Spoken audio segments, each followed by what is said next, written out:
but they take up space. And with that, we have to make a choice in terms of a leader as a country. Do we tolerate these people? It's like, tolerate them. Now you do sound like Hitler. Well, it seems one thing the left and the right around the world can agree on is that Prime Minister Justin Trudeau has completely botched Canada's response to the so-called Freedom Convoy and convoys. I'm here with the Sun's Lorne Gunter. And Lorne, we just heard Bill Maher, a comedian, normally, I guess, identified as being maybe center-left, basically say the things that Trudeau has said about the unvaccinated remind him of Hitler. Is he being fair? Well, at the risk of sounding like I'm defending Trudeau, I get kind of tired of people comparing modern day politicians to Hitler for things they say. But I mean, what Trudeau said and what Maher was complaining about was calling people inappropriate and calling them fringe and just trying to marginalize them. Justin Trudeau, I mean, I thought he was kind of a cool guy. I mean, I started to read what he said. This is a couple of weeks ago. He was, or maybe this is September, but he was talking about people who are not vaccinated. He said they don't believe in science. They're often misogynistic, often racist. No, they're not. I mean, it's certainly one of the ways that you move towards autocracy is to make your opponents dehuman. You dehumanize the people who you're against. And recently he talked about them holding unacceptable views. And so you call them fringe and you call them, you call them inappropriate. You say they're misogynist and racist, even though you have no proof of that. There's another thing that Trudeau has called the convoy. And then, you do what Trudeau is rumored to be getting ready to do today, which is bring in the Emergencies Act, which has never been invoked in its 34 years since it was passed to replace the War Measures Act that his daddy brought in during the October crisis. Trudeau's now talking about bringing in the Emergencies Act, but that is an elephant gun to kill a fly.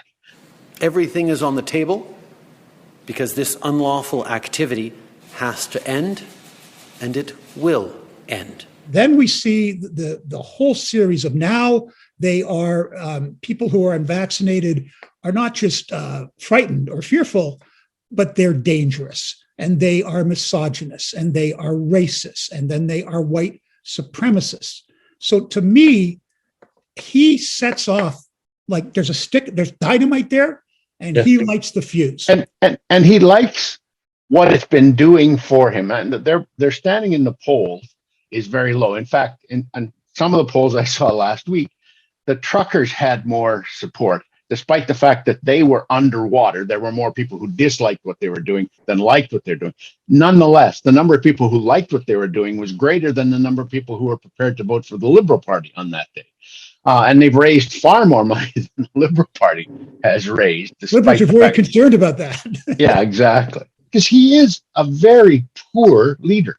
He's not very clever, I don't think. I mean, every time I say that, somebody from his inner circle will phone or write and say, oh, no, you don't understand him. He is a genius. But I don't think he is. I don't think he's very clever. He certainly has no instincts that appeal to anyone except public sector union voters who vote Liberal or, baristas in downtown Toronto who are woke and respond to Twitter every time some new accusation comes. Oh, yes, you're right. That person is a racist.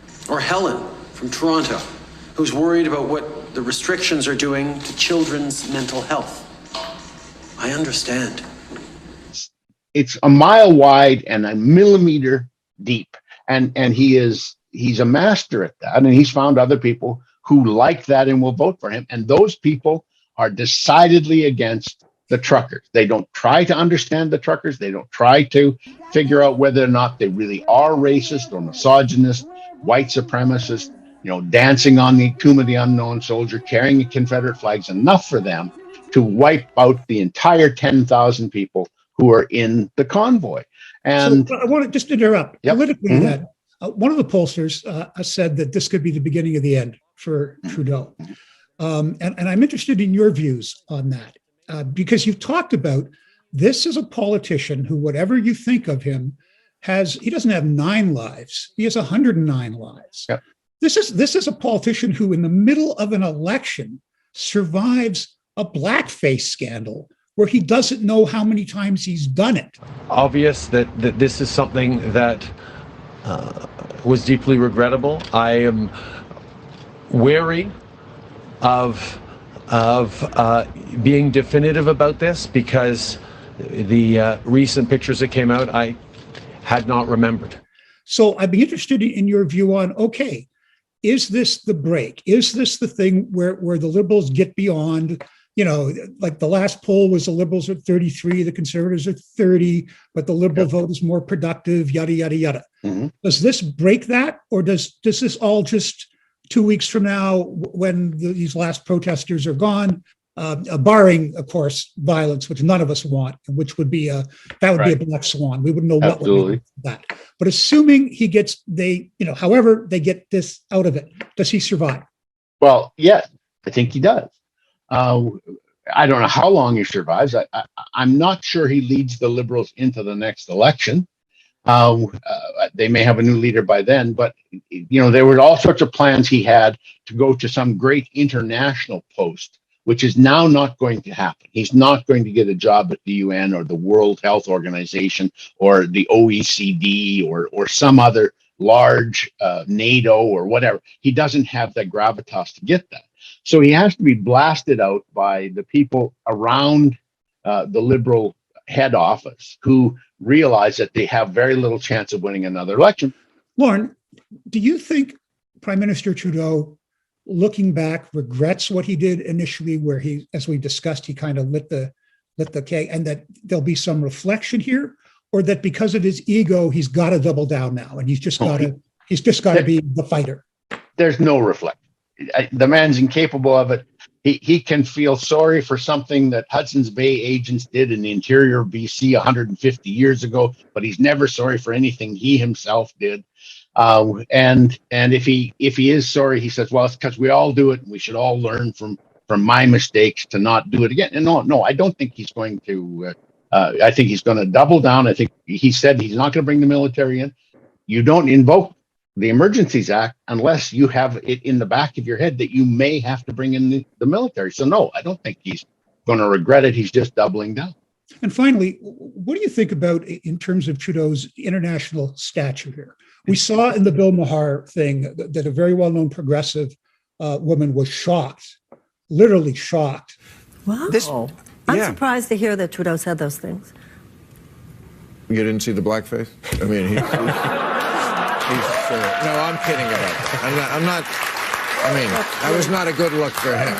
No, but I mean, come on. I mean, that's, I think, what gets under people's skin.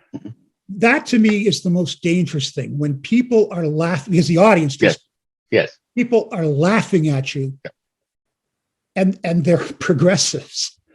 And in terms of international leaders who are progressives, who glommed on to Trudeau as this new, young, brilliant, how much has his stature been damaged internationally, not just with people who aren't his allies, but with leaders who are his allies? Well, as I sort of alluded to a little earlier, there was talk at one point that he would come in for about 6 years, and then the job of Secretary General of the United Nations would be open, which is what he really wanted to do, and he would move to that.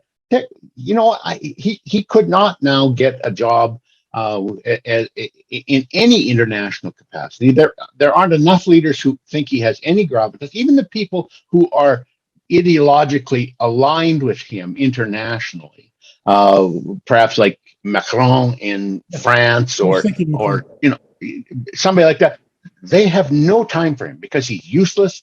He says one thing one day and he has no idea how to follow up on it. So no, I think he's done. He is already among leaders in the world a laughingstock, and now liberal commentators, as you said, are starting to come to see that he's a paper cutout. Okay, Lorne, good points, and I agree. And one of the things that has happened, of course, is that these so-called freedom convoys are now happening all over the world, like from Canada. I mean, what's going on in Canada that people got this angry? And it is kind of sad, and it is a tragedy, because we're wasting so much political capital on this. And Canadians have been turned against each other by a prime minister who should have united us and who should have, kept us together, because we still have real problems. None of them go away. It's not just COVID. It's not just the restrictions. It's runaway inflation. It's housing prices going up. We've got a problem in the Ukraine, where what Trudeau says now is we're withdrawing our soldiers because there's a threat of Russian invasion. And the tragedy is, this was so simple. If you'd just been a leader at the beginning and stuck with the thing that, look, I know this is hard, but we all have to do it together. And I am listening to you. And I'm not going to attack other provinces. And I'm not going to attack people who disagree with me. I'm going to be the leader that Canada needs. Folks, we're always interested in hearing your views. What could Trudeau have done differently? Will he survive this debacle? Please follow us on Facebook, Twitter, and our YouTube channel.